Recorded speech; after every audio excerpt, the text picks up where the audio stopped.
หมูกรอบเด้อท่านผู้ชมนี่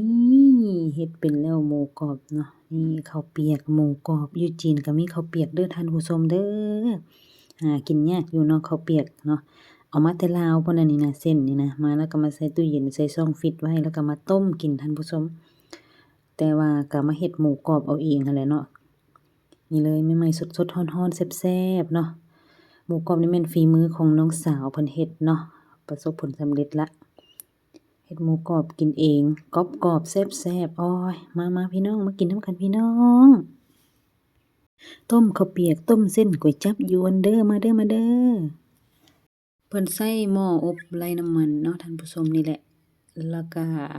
ถ้ามันบ่กรอบดีแล้วเพิ่นไปทอดตื่มแล้วมันจะกรอบว่าซั่นเฮาก็บ่เห็นตอนเพิ่นเฮ็ดดอกนี่แหละมีแต่มากินอย่างเดียวแซ่บๆกรอบๆมาเด้อมากินนำกันพี่น้องเอ้ย